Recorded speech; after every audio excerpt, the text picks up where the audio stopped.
Chapter 5. The Heat Ray. After the glimpse I had had of the Martians emerging from the cylinder in which they had come to the Earth from their planet, a kind of fascination paralyzed my actions.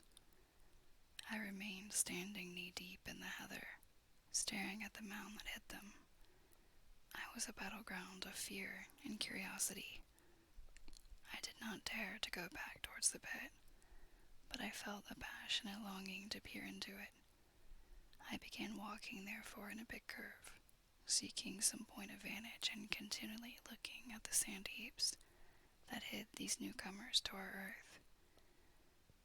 Once a leash of thin black whips, like the arms of an octopus, flashed across the sunset and was immediately withdrawn, and afterwards a thin rod rose up joint by joint, bearing at its apex a circular disc that spun with a wobbling motion. What could be going on there? Most of the spectators had gathered in one or two groups. One a little crowd towards Woking, the other a knot of people in the direction of Cobham. Evidently they shared my mental conflict. There were few near me. One man I approached. He was, I perceived, a neighbor of mine, though I did not know his name, and accosted. But it was scarcely a time for articulate conversation. "What ugly birds," he said. "Good God, what ugly birds." He repeated this over and over again.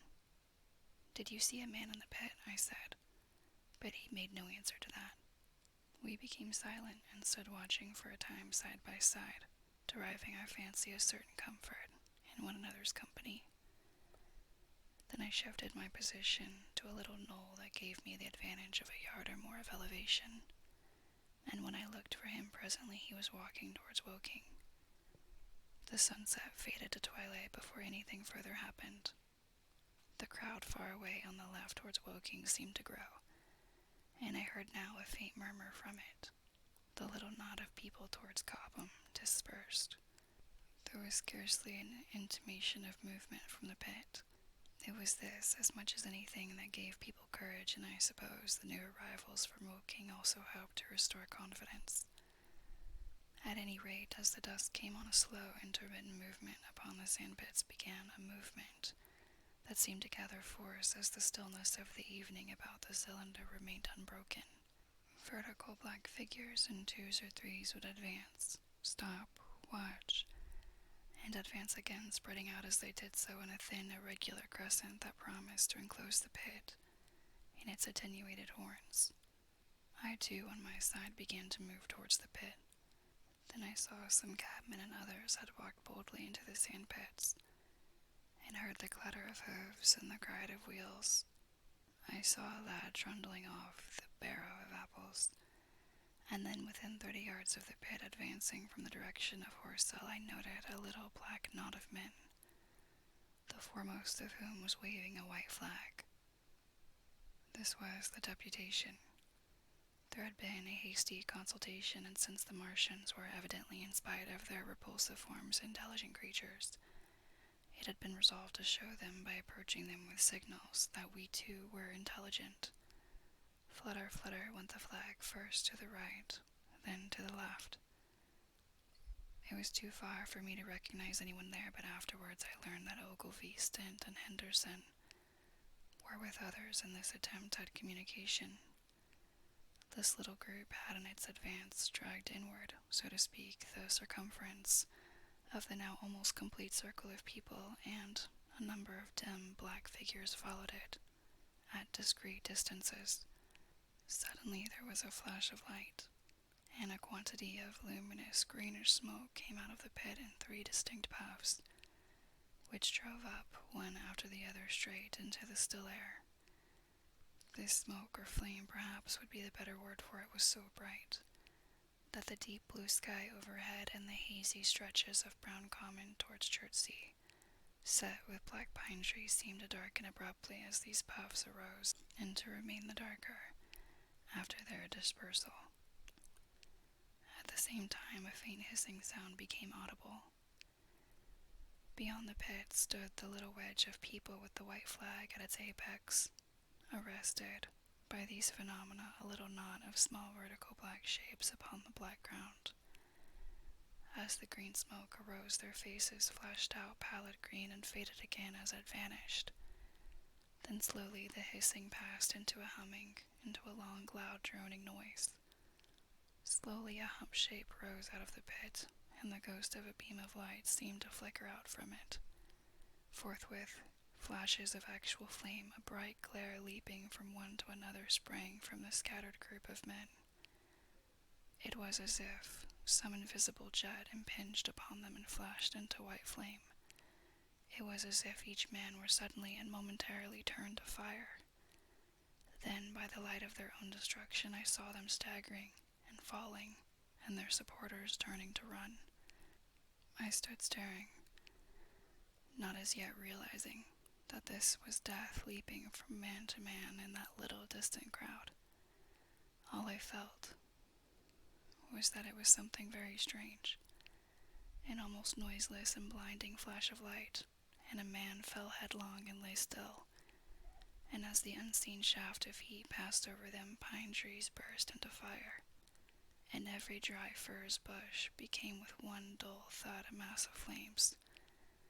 And far away towards Knapp Hill I saw the flashes of trees and hedges and wooden buildings suddenly set alight.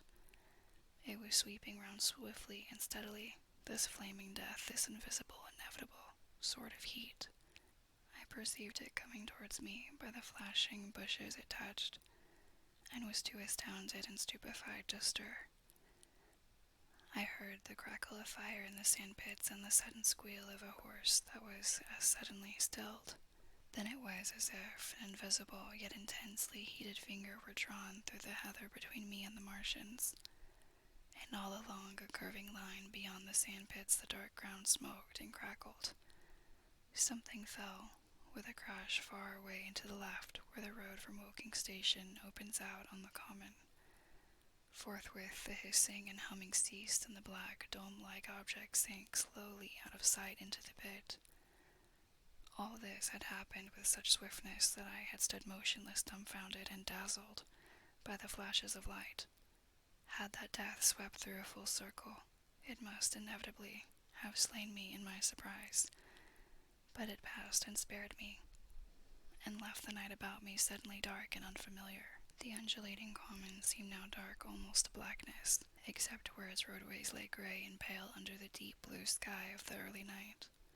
It was dark and suddenly void of men. Overhead the stars were mustering, and in the west the sky was still a pale, bright, almost greenish blue. The tops of the pine trees and the roofs over Horsell came out sharp and black against the western afterglow. The Martians and their appliances were altogether invisible, save for that thin mast upon which their restless mirror wobbled. Patches of bush and isolated trees here and there smoked and glowed still, and the houses towards Woking Station were sending up spires of flame into the stillness of the evening air. Nothing was changed, save for that and a terrible astonishment. The little group of black specks with the flag of white had been swept out of existence, and the stillness of the evening, so it seemed to me, had scarcely been broken. It came to me that I was upon this dark common, helpless, unprotected, and alone. Suddenly, like a thing falling upon me, from without came fear. With an effort I turned and began a stumbling run through the heather. The fear I felt was no rational fear, but a panic terror, not only of the Martians, but of the dusk and stillness all about me. Such an extraordinary effect in unmanning me it had that I ran weeping silently as a child might do. Once I had turned, I did not dare to look back. I remember I felt an extraordinary persuasion that I was being played with, that presently, when I was upon the very verge of safety, this mysterious death, as swift as the passage of light, would leap after me from the pit about the cylinder and strike me down.